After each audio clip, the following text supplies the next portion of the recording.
depression starting to set in. So depression is a lack of expression. So when we talk about it from an energetic expression, like depression is repressed, suppressed emotions, and it all comes back to everything is emotional at its root. Welcome to the Beauty Talk podcast, where we feature how the best medical practitioners help their patients to look better, younger, and healthier. Now, enjoy the show, and here's your host. Daniel Gao here. I'm the host of Beauty Talk. We feature the top practitioners in health and beauty, both inside and out. I have Alison Canavan, who is a globally recognized transformational speaker, wellness expert, and mindfulness mentor whose journey from international supermodel to soul-led changemaker is nothing short of extraordinary. Her story of healing from addiction, burnout, and mental health challenges has inspired thousands. And now she empowers people around the world to reclaim their energy, purpose, and potential. Alison is a UCLA certified mindfulness facilitator, award-winning author, and was recently named one of the top 8 transformational coaches in the US by USA Today, as well as one of the top 100 Irish in America in 2024. She blends science, mindfulness, and lived experience in a way that's instantly relatable and deeply moving. So Alison, welcome and glad to have you here. Thank you, Daniel. I'm so happy to be here and for our conversation today. Yeah, now, Alison, your journey has touched thousands, as I was mentioning in the introduction. So for those who are unfamiliar, can you share a little bit about your personal transformation, your story, and kind of what led you into this line of work? Sure. Well, it was not a normal trajectory. Let's say that. I am Irish. I was born in Dublin and I started modeling at the tender age of 15. And it's interesting because I have a son who will be 15 in September, and I can't even imagine him jet setting around the world at this age. It's like I keep thinking, oh my God, I was 15 years of age. And so I represented Ireland in the Ford Supermodel of the World competition in Las Vegas when I was 16. Because of that, I went straight to Ford in Paris. I did all the fashion shows during school. I was modeling in my spare time.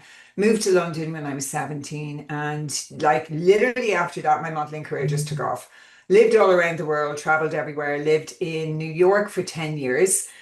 And like loved obviously having the opportunity to travel the globe. I lived in South Africa and Sydney, Australia, and like wow, like the opportunity to just move and work in all of these amazing places and meet amazing people. But running alongside that, from a very young age, I was always a little melancholy or sad or, had a touch of depression or darkness, people would say. But I suppose when you enter an industry like the entertainment industry, the substances, let's say, that you can use to numb out become freely and widely available to you Mm. at an incredibly young age. So yeah, I was a great partier. I started drinking and partying very young. I'm Irish, it's in our genes. It's almost like a badge of honor, here she comes. She's Irish, she can drink us under the table. But what was going on behind the scenes and what was emerging personally for me was very different than the party alley that everybody was meeting. My depression and anxiety was getting worse. My struggles were getting worse. I'm 10 years clean and sober now, 10 and a half years. And my journey to sobriety was a very interesting one because I spent many years in the rooms of AA in New York, never really thinking that I could get sober. And I suppose never really wanting it enough, to be honest with you. I now realize 10 years into my recovery journey that I had to really want it for myself. And I didn't. But at 32, a miracle entered my life, who is my son. And everything changed because for the first time in my life, it wasn't just about me, it was about someone else. And the entire trajectory of my life changed after that. I struggled with postpartum depression. I started to deep dive into asking deeper questions around health, well-being, how I was living, how I was showing up for myself, and also starting the journey of connecting the dots. Because previous to that, I had been visiting therapists, psychiatrists, doctors who were prescribing to me, and there was no joined up thinking. Like nobody was saying, "Oh, how much are you drinking?" Or what's your lifestyle like? It was like, here's this medication. Oh, that's not working. Here, take more of it. And so what I realized is not only was I living in a very disconnected world within myself, I was also operating in a very disconnected system. And I was outsourcing my power to all of these people who met me for an hour at most, every week or every other week. And I was literally saying to them, fix me. I have nothing to do with this. Like, you fix me. You're the expert. You're the doctor. And so my journey, I remember obviously I didn't drink at all during my pregnancy. I breastfed my son for 14 months. And I went out for my friend's birthday and was like, people always think alcoholics are people that have lost everything and they're down and out and they lose everything in their life. And actually, a significant number of addicts are highly functioning, incredibly successful people on the outside and appear to have everything together. And that's the more dangerous aspect of addiction because there's not really many warning signals, because you're getting up, you're going to work, you're high achieving. And I remember being out one night and just still not having that off switch, when to go home. I hadn't drank in such a long time. And I told my mom I would be home at 11 o'clock. She was minding my son, and I rolled in the door at 3 in the morning. And I remember her just saying to me, nice to see you've changed. And I remember that comment, and I remember how it hit my heart. And I still remember that moment because I was like, I have a problem. I'm not in control of this. So my journey into recovery has been nothing short of extraordinary. And so many people always call me and message me who knew me as a model and knew me from my days in New York. And they're like, thank you for the inspiration because I always think if you can get sober, anybody can. I'm like, I think that's a compliment. Wow, But I that suppose for me, the most powerful part of this journey was learning to live and thrive and see the world through a completely different lens. And I now live in a world of gratitude. I've been meditating for a very, very long time, a couple of decades, and shifting my entire perspective from numbing my pain to learning how to feel my way through life, which is not an easy way to operate sometimes, but it's definitely the best way. got it. Now, kind of your story about talking about sobriety, Mm. alcoholism, addiction, these are all very deeply personal topics. So, in your experience, what would you say are some of the hidden addictions that people often overlook or even normalize in their daily life when it comes to things like addiction? Oh, well, people overlook their addiction to social media, being on their phones. I just took a month off social media for the first time in my life in June for the whole month. Mhm. And the difference I see in myself, my relationship with my son, my work, my business, every single area of my life was affected in the most incredible way. My nervous system so deeply regulated, my sleep completely different. And so I am and will be interacting with social media in a very different way. But the thing about addiction is that we are all addicted to something because let's face it, we live in a world where we are numbing out with something, whether it's food in the evening or on the healthier side, people can get addicted to exercise. And it's what are you using as a form of pain relief? That's the question I always ask people. Got Because it. that's all is like my choice of pain relief was alcohol and drugs Mhm. and medication, So no one ever said to me when I was 15 or 16 and I presented with anxiety or depression, perhaps you're suppressing childhood trauma, or perhaps there's something deeper here going on. We are very much indoctrinated with the idea that 50% of us is, not welcome. So the only parts of us that are welcome are the parts that are happy and thriving and positive. And if we're struggling in any shape or form, or God forbid, we lose a loved one and we feel grief, well, then we have something to numb that. So my learning through this entire journey has been that we are here to experience all of life, and all of life means getting to know all of us. And we live in a world where people are terrified of feeling, of really feeling their way through life. So we are in a time of chronic distraction where people are busier than ever before.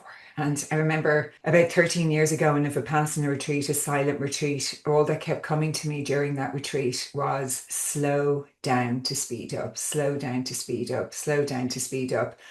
And at the time, it was almost like a contradiction in my head. And I remember I started using that hashtag on social media. And remember, this was a time before the big mindfulness meditation movement. We didn't have apps at that stage. We didn't have the websites we have now. We had none of that. So my teaching and training in meditation came through the Buddhist traditions. And so that was really the only way you could access meditation in those days. And it was really interesting that we're living in a time where those teachings are more important than ever before. You know, we can absolutely create through pushing and forcing. Absolutely, you will create that way, but it will come at a cost.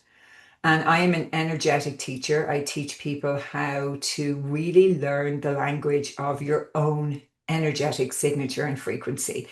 Every single one of us has a completely different energetic signature and frequency. And when we become fluent in our own language, it just brings us into a completely different way of living. So, you know, to learn and understand that when you're in a group for a long time, you might feel depleted, how to protect yourself when you're around a large group of people, how to call your energy back if you've been out or you've just had an argument with someone, how to ground your energy, how to work with your heart. And I teach people in the form of currency. So I like to just make it simple. Like, are you aware of how you spend, save, and invest your own energy every day? And how I look at this is if you had $10,000 left in your bank account and you weren't working and you kept going to the ATM every day and taking money out, in a few weeks, when you went to the ATM and the ATM was like, we're out of money, would you be shocked? No, I won't. right? No. You'd be like, oh, I haven't earned any money. So obviously I've spent too much money and there's no money left because we have to earn money and put money in the bank, right? Hmm. So when people are burnt out and exhausted, they often are like, I don't understand. I'm so burnt out and exhausted. And it's like, okay, so let's take a step back for a minute. Are you spending too much of your own energy? Are you saving any of your energy? Are you investing in yourself in any shape or form? So many of us go through life. I'm somebody who, you know, for the first few decades of my life was a somebody who had an enormous capacity for stress. Like everybody always knew me. I was highly strung, right? Like a live wire. And actually it's interesting because a couple of glasses of wine kind of brought me down and calmed me. And that's the, you know, I work with a lot of people who self-soothe with a couple of glasses of wine in the evening and they come to me and they're like, I don't really feel like I have a problem with alcohol, but like I look forward to my couple of glasses of wine every night. And I'm like, well, it is actually serving a purpose. It's increasing the GABA in your brain, which is inducing that sense of relaxation. But the problem with using something like alcohol is the next day it compensates to rebalance. And that's what we call anxiety. So I remember thinking I had this enormous capacity for stress. Like I could get 50,000 things done in a day, but I was in this continuous and constant cycle of getting an awful lot of stuff done, creating an awful lot, and then being completely burnt out. Like as a model, I would be on 4 or 5 flights a week. At Fashion Week, I'd be doing like 8 to 10 shows a day. But then I would have a period of time where I would get sick and wouldn't be able to do anything but stay in bed. But what I was doing was I would rest because I had to, because I wasn't well. And then I would just go back to life in the same way again. So I was just repeating this cycle of burning myself out, burning myself out. And the thing about that is that it comes at a high cost. And as we get older, we're not able to do that anymore. So understanding that there is a different way to create. And we can create from a state of relaxation and calm, which is the opposite to using our fight flight nervous system. We're going into what we call our rest and digest, our parasympathetic nervous system. And this is counterintuitive for people because the whole idea of me saying the most powerful thing you can do is relax every day, you know, kind of gives people the fear. They're like, relax? Have you any idea of how busy my life is and how much I have to get done? And when I work with people, they're always absolutely amazed. Like 30 days of 10 to 15 minutes of relaxation, and they're like, oh my gosh, my mind is clearer. I'm getting more done. I'm sleeping better. I'm interacting with people. I'm not raising my voice to my kids anymore. And this is the game of energy. And it is a really powerful game to enter into.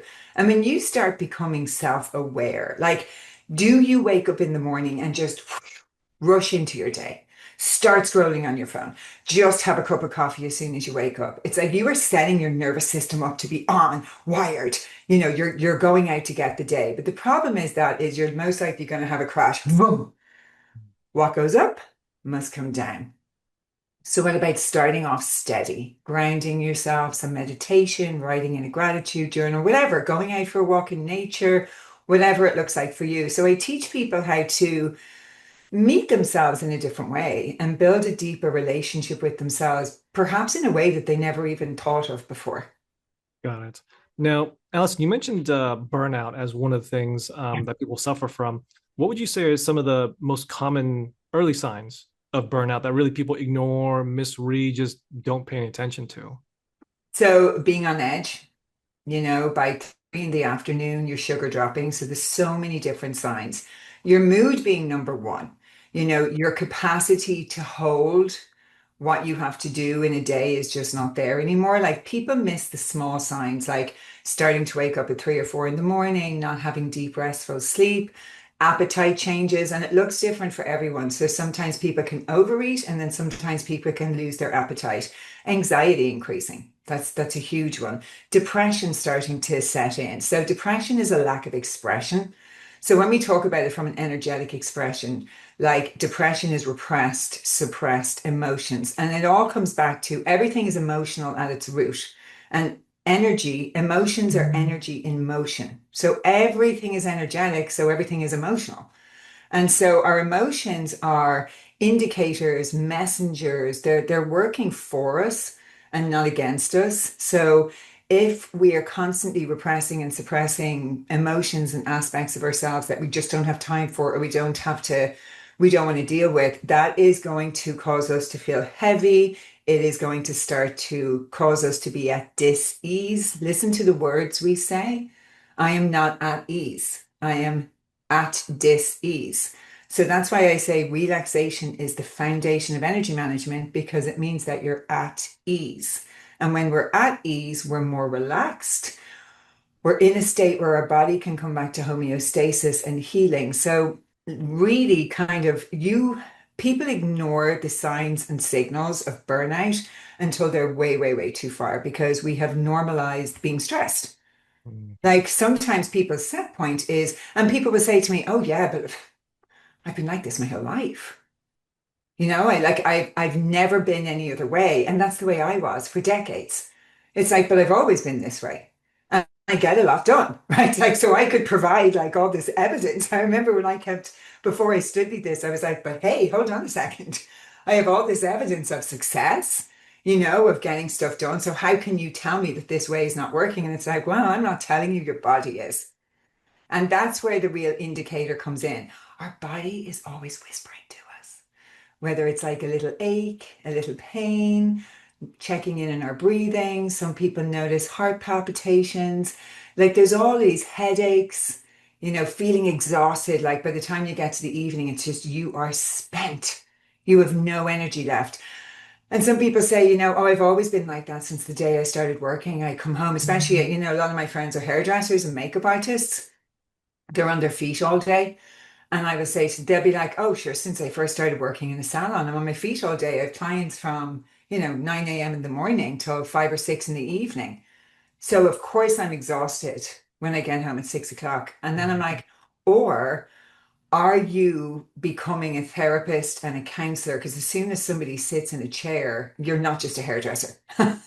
you know, you in that moment, you become, the dumping ground and the safe space. And, you do actually act like a therapist, because there's an interesting relationship between makeup artists and hairdressers. And as a model for 20 years, those people were a very safe space for us. So hairdressers and makeup artists are carrying that energy.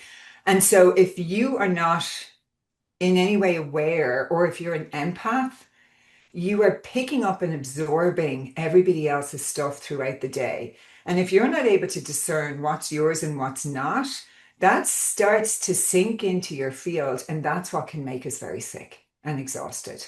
So when you can learn how to take a break, clear your energy field, when Jesus said, be in the world, but not of it, I always think that's a great quote. Mhm. And what he meant by that was you can hold space for people, but not get into the weeds with them. So, and that actually is a skill that can be learned because I'm an empath. And I will go into a room, and if it's a funeral or if people are struggling, I will feel my heart get really heavy with grief. I can feel myself taking on everybody's emotions. And as a kid, I always found that I was absolutely exhausted. I could feel people's pain. I could feel if my grandmother was in pain. I could feel if my neighbor was sad. And so through the years and through the work that I'm doing, I have learned to be able to navigate that energy for myself and also transcend the belief systems and the indoctrination that just because I've learned how to navigate the energetics doesn't mean that I don't care. There's a lot of core beliefs out there that, like, if we don't get into this with people, that for some reason we don't care. And I remember when I was young, my father used to say to me, because he knew that I took everything on, he kept saying to me, you can't save the entire world, Alison. He said, you cannot be sad enough to help the depressed, and you can't be poor enough to help the poor. And I always remembered that. And I didn't really understand what he meant for many years. And now I do. I really understand that, we don't serve anybody when we become the level and the frequency that they are. How we serve people is learning to keep our frequency and vibration high so that we can hold space and support others. Got it.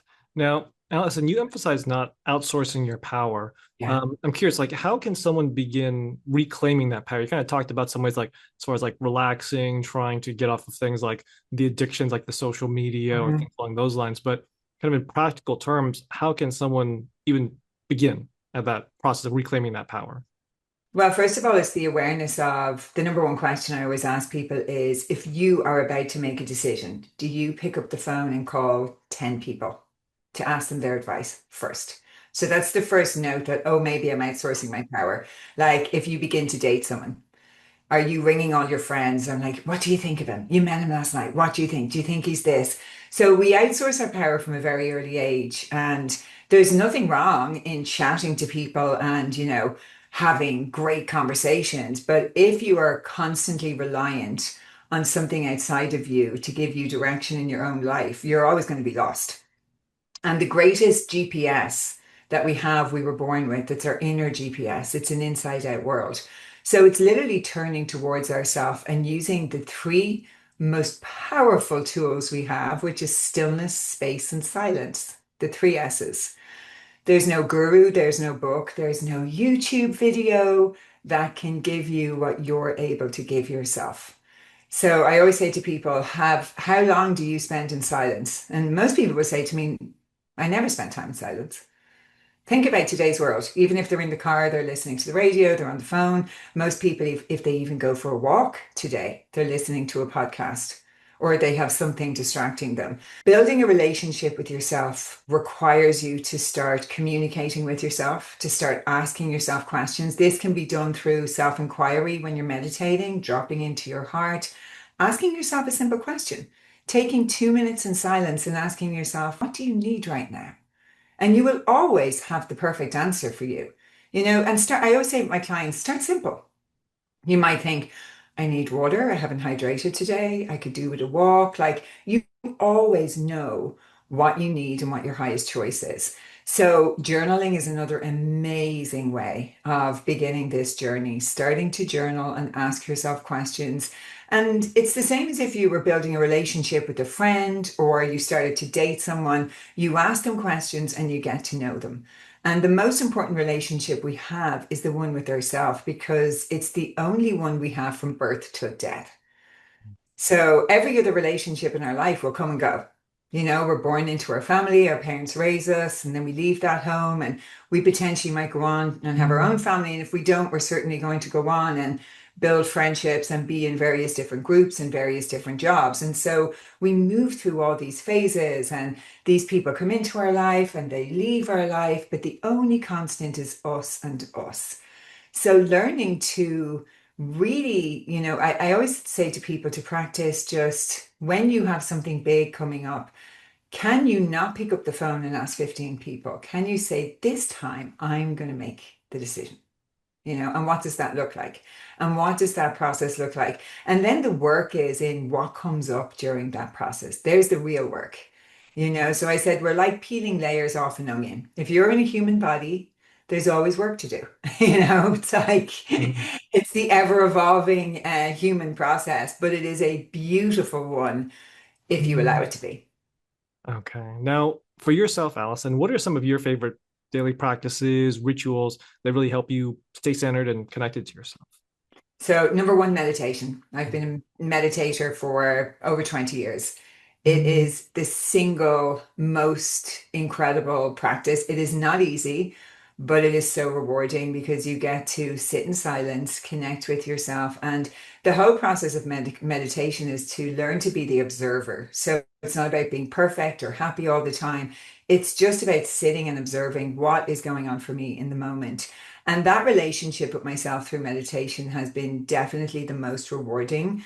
I have leaned into meditation this week, during challenging times, more than ever. And definitely gratitude would be another one. I have a daily gratitude practice, and nature. Nature is one of the most amazing places for me. Every time I go into nature, every time I'm standing in a forest, every time I go into the woods, even just sitting outside, grounding is one of the most healing practices, taking our socks and shoes off and standing on the bare earth. There are, if anybody's interested in this, there's two amazing documentaries on Prime and Netflix called Grounding and another one called Earthing. And they are just awesome to watch. And the Earth has a natural frequency of 7.82 hertz. And her natural frequency is in alignment with our body's homeostasis, which means our body's balance. And so when you stand on the Earth, she pulls the dirty EMFs, which is electromagnetic frequencies from our phones and our computers and all our modern life. She pulls the stress out of us and she refills us with a beautiful frequency that reduces stress, reduces inflammation. In those documentaries, they have amazing scans where they scan someone who has chronic inflammation and then they get them to ground for 20 minutes. And the difference in the scans, like the inflammation has reduced significantly in the 20-minute follow-up scan. So there's so much available to us that's actually free. And when you stand on the earth, you don't have to do anything special. Just stand there, Yeah. just stand, breathe, enjoy the moment. So definitely getting into nature. I think as human beings, one of the most important things for us is to reconnect to nature because it helps us to reconnect to ourselves. And we live in a very disconnected world. Like these weren't around when I was young.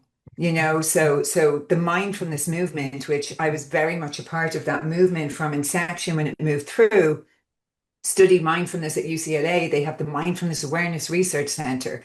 But the more I studied mindfulness, the more I started to realize, wow, this is literally just putting back what modern life has taken out. Mm. So, like when I was young and I used to say, hey, I'm going to meet you in town for coffee, I would sit on the bus and I would look out the window all the way into town. And I'm like, that's mindfulness, or I would stand outside a store waiting for my friend, maybe for 10, 15 minutes. I mean, I don't even think we had Walkmans at that stage. I don't even know if you remember them, the Oh, first yeah. ones that you put in. Maybe some of your listeners who were older might. Yeah. And, standing waiting for a friend, just you and you for 20 minutes, that's mindfulness.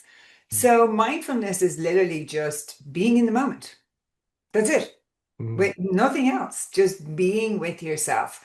And I remember I've done a lot of 10-day silent retreats, and that's what we call noble silence. And that means no eye contact, no phones, no reading, no writing, nothing. It's just you and you for 10 days.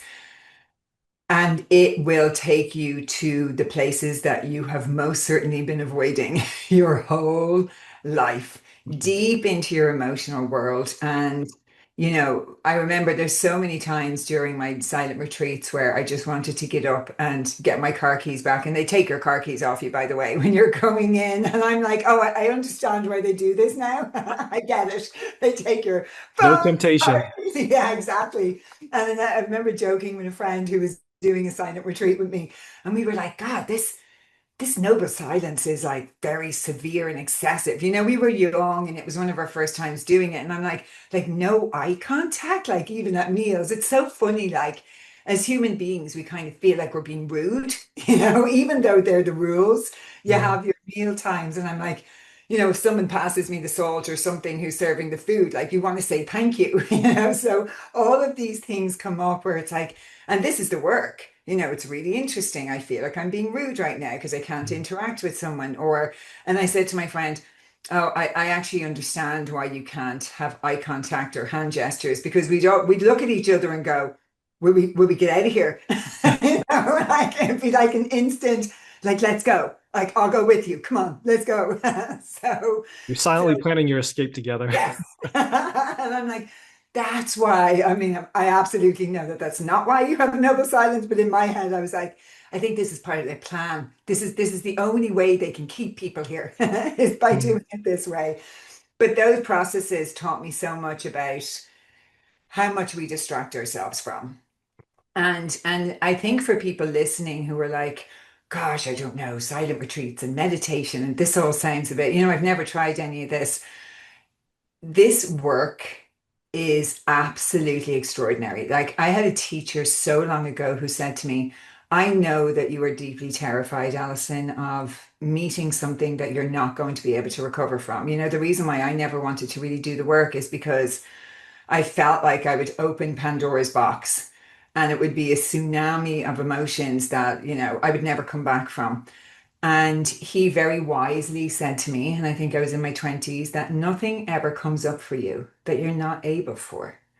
And that was very comforting. And he said, not everything is going to come up together. Like we're clever beings, Mhm. that's why healing happens in layers. And even though sometimes it can feel like a massive wave is coming up, waves always come to shore. Sometimes they're small. The next day the weather is a bit stormy and it can feel like a huge wave. But to remember that the wave always comes to shore. And I think in the world right now, the whole world of feeling is very scary for people because we talk all the time about the mental health crisis. So if people don't feel good or they're feeling sad, they feel like they're broken and they need to be fixed. And I'm like, you're not broken. It's just a part of you saying, maybe you need to slow down. Maybe you could do it listening to yourself. Maybe you're not on your path. And these are your inner warning signals to help you redirect back onto the path you're meant to be on. Like maybe anxiety is a signaling system trying to get your attention. Like I just think it's important to have all these conversations and not to pathologize 50% of us as human beings. Once I started to love my sadness and my grief and my anger and all the things that I was terrified of for years, I realized it's not that scary. They're just parts of me that want to be seen. They're parts of me that want to be heard. And they're just as important as the happy, joyful, positive parts of me. Got it. Now, Alison, you've worked with thousands of people regarding sobriety, burnout, emotional healing. Uh, what's one piece of advice you can give to someone who just feels like they're just getting by, they're just surviving, they're really not thriving? Like, what kind of Yeah. advice would you give to someone like that? That I believe 100% that you can move from where you are into an extraordinary life. And the first thing is to take the first step and ask for help. Because when I was in that space where I felt completely stuck, like I didn't know what to do or where to go, there are so many free resources if you can't afford it. Like I rang helplines when I was younger just to talk to someone. I remember when I had postpartum depression, I rang a helpline and that woman changed my life. That woman is the woman that invited me to write down three things every day that I was doing. I didn't want to be here. I was suicidal. It wasn't my first time that I had suicidal ideation. That is something I had struggled with from when I was a very young girl. And I started writing three things I was doing. And Daniel, that looked like I woke up, Mm. I ate, Mhm. I change the baby's nappy. Like when somebody is really struggling, the simple things that we take for granted are like climbing a mountain. And so in those moments, it's can you even find a tiny, tiny gap where you can let the light in? Just a tiny gap, just a little bit of space. The most courageous thing any human being can do is ask for help.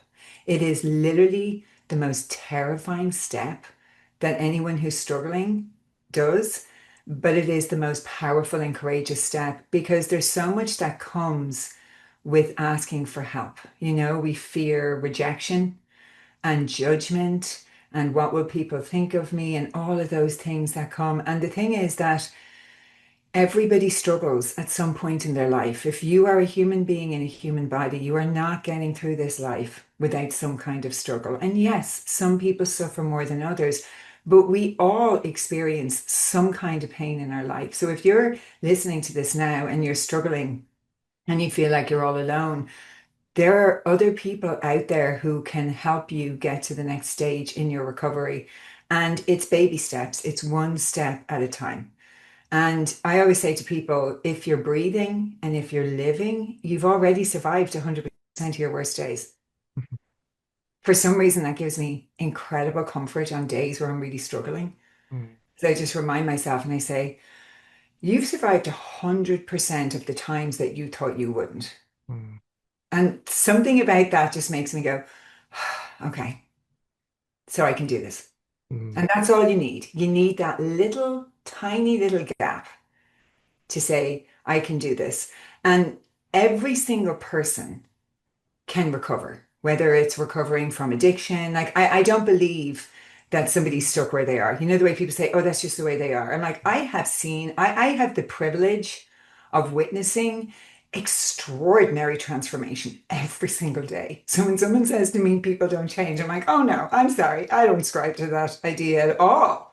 You know, like I've seen people transform from the impossible to the possible. I've Mhm. seen homeless people come back and build million-dollar companies. Like I witness every day where sometimes I'm sitting in front of a client going, wow, like, wow. Mhm. And so, like, I believe in people. Otherwise, I wouldn't be doing what I'm doing. You know, there was a time in my life where I didn't think I could ever. I remember going to a doctor, Daniel, and them saying to me, you're just a depressed person. Like you were born that way. You're a depressed and anxious person. And I took that story on. Like I heard that from a professional at a really young age. Mhm. And one of my friends said to me that she was out for dinner and she said, it's really interesting because I teach about the power of story now and changing your story. She said, I cannot even tell you the amount of times I heard you say, ah, yeah, but that's okay for you, but I'm actually a depressed and anxious person. And listen to the words I'm using. Like your word is your wand.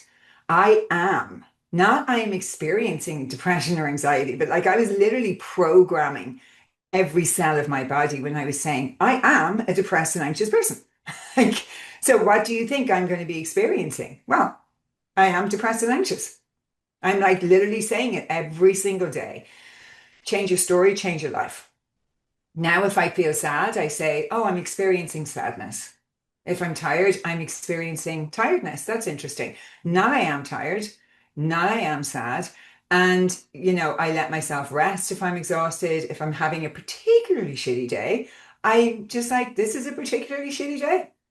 That's okay. It's just one out of many days. And I allow myself to have that.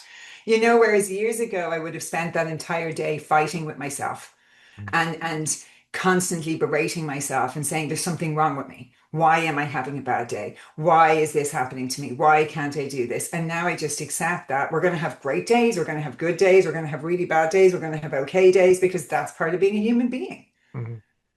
Yeah. It's very liberating. Yeah, definitely. I mean, especially like your language, the words you say, like I think you really hit on the head. It's like it's a language you use, but it's the small things. Like people think about, oh no, like it's just the big things that I mess up on, like the big words, but it's not. It's something as simple as I am versus I experience. Yeah. And it's even the small things of how you think about it. Like you were talking about, you're taking on that Mm. identity. I am a depressed person. Yeah. Even if just thinking it to yourself, like that becomes your identity. So I think that's very powerful for people who are in that situation. And just changing that little bit of mindset, that little bit of how they talk can make a huge difference. A So, massive difference. Like I love language and I study conscious language because I used to say an awful lot of things that weren't very nice, a mhm, lot to myself. And if anybody's listening to this now, I encourage you to start like just paying attention to when you wake up in the morning and you look in the mirror, like what's your first thought? What's the first thing you say to yourself? Do you say, "Good morning, you look absolutely amazing today, like you are gorgeous"? Or do you say, "God, look at my skin, I'm exhausted. Look at," it's very interesting when we bring our awareness to it. Like, are we speaking kindly to ourselves? Are we lifting ourselves up? Because, like, when we're saying I want and I need, they're lack consciousness words. Flipping to I choose. Like, when I'm working with parents, especially because parents are overwhelmed and stressed, and there's a lot going on, in life. And we hear people say a lot, I have to, I have to, I have to. And if you listen to even the frequency of the word, I have to, it feels heavy. It feels heavy in our chest.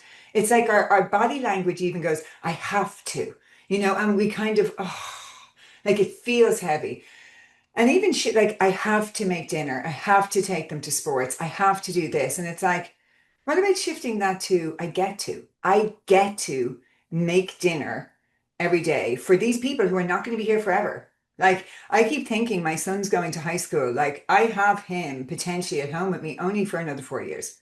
Like, that means I get to be in every moment of driving him to soccer every weekend. Like, he said to me last night in the car, I'm so sorry you have to drive me again. And I'm like, oh my God, sweetheart, like there will be a day where I will be longing for this mhm, again. Like you will be off in college and you will be living your own life. And I'll be like, I wish I could drive him to soccer. I wish I could spend hours in a car at the weekend with him, driving him to his sports. Everything is temporary. And the only thing that we're certain of in this life is that everything is changing. But as human beings, we don't like change. mhm, Like yeah. at all. Like it's like Nope. we're like change? No, not me, and so we resist change a lot Mhm, in our behaviors. And it's in that resisting of change that we cause ourselves pain and suffering. So we're not very good at allowing things to emerge and move and evolve. When we enter a new relationship, we want everything to stay, that new love, that mhm, excitement. And it's like, can it just be like this forever? So when things start to change, instead of changing with it, we keep arguing about wanting it to be the same as it was the first 2 weeks. mhm, So we are creatures of habit. And so when we can learn to let go, not all at once, because it's very scary, but just letting go a little bit and a little bit, letting those shoulders relax, letting yourself open a little bit more. Can I allow? Can I receive? Can I be a little bit more relaxed? Like it is possible to take relaxed action. It is possible to be busy and relaxed. It sounds counterintuitive. You can go through your day with an energy of stress or overwhelm, or you can go through your day with an energy of presence, peace, and calm. The choice is yours. And I use the word choice very, very intentionally. And, so I catch myself all the time and I realign and I say, I choose. I choose. So if I'm finding that something's starting to get difficult, I'm like, I choose for it to be easy. Even saying it makes me feel better. yeah. No, I choose for this to be easy.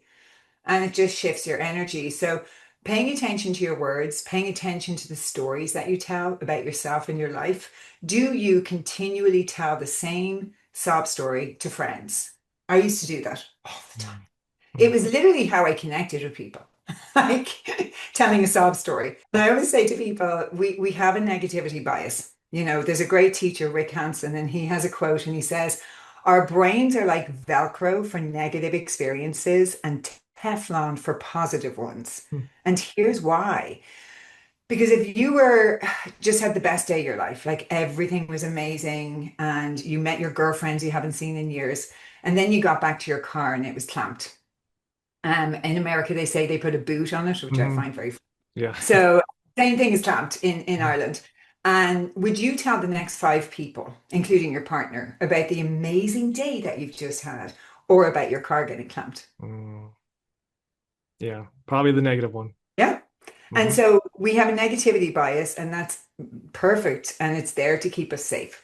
Yeah. So your brain's job is to keep you safe. So your job then has to become about being very meticulous in watching the language that you use and how you talk about yourself and how you talk about your life, because we are really powerful creators.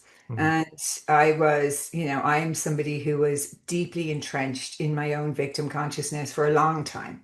A huge kind of aspect of addiction is victim consciousness. And I remember like the world was out to get me. It just Mm-hmm. was. I mean, Yeah. I could have, Daniel, I could have proved it to you. Like, I could have told 20,000 stories. And, the most powerful thing I did during my recovery, and it takes time, is taking personal responsibility. And if you look at the word responsibility, response dash ability, when you take personal responsibility, you now have the ability to respond to your life and Mm-hmm. not react. And that's why responsibility is a huge word in any personal development space, in coaching, in working on ourselves, because you can bring in the best coach, the best teacher, but really the book stops with you. Mm-hmm. We live in a world where we are saturated. I don't know if you feel this with information, like it's Mm-hmm. everywhere. We have like YouTube and new podcasts every day. And like it's great at one level because we've access to all this amazing information. But Mm-hmm. what we find is that people are so full of information, but not so much full of action. Very You know? true. Very And true. like, nothing changes if nothing changes. That's the kind of clincher. So I always say to my clients, you have all this amazing knowledge. What are you doing with it? Mm, very powerful. Very powerful. Well, Alison, I have one last question for you, but before Sure. I ask it, I want to point people to your website at AlisonCanavan.com. Now, last question I have for you, Alison, is what does beauty mean to you? Well, beauty is an inside out job. I have seen the most beautiful people in the world who are paid an insane amount of money because they're so beautiful. And when I met them in person, they were incredibly ugly. And so for me, being in the beauty industry for decades, when you are healthy and happy, you glow. There is nothing more beautiful than meeting someone at peace. Amazing. Great. Great answer, Alison. So thank you. There you have it, Alison sharing your expertise. So, Alison, where can people contact you, learn a little bit more about what you do for your clients, what you do for other people? Where can they find you or contact you? Yeah, on my website, you can download a sample of my Change Your Day, the 5 Minute Way journal. And you can sign up for my free daily affirmations I send out every day with the name to inspire and uplift people. And I'm very active on Instagram, Alison Canavan Wellness. Awesome. Well, Alison, this was amazing. Great having you on here. Thank you so much for sharing your message. I know it's going to affect a lot of people because I can tell like you're really talking from your own personal experience. I think people in the exact same situation can really understand that, resonate it, and I can see how you've helped thousands of people. So thank you for being here. Thank you so much for having me, Daniel. I really appreciate it. Thanks for listening to the Beauty Talk podcast. Any questions, please contact the practice directly with the contact information provided during the show. We'll see you again next time. Bye for now.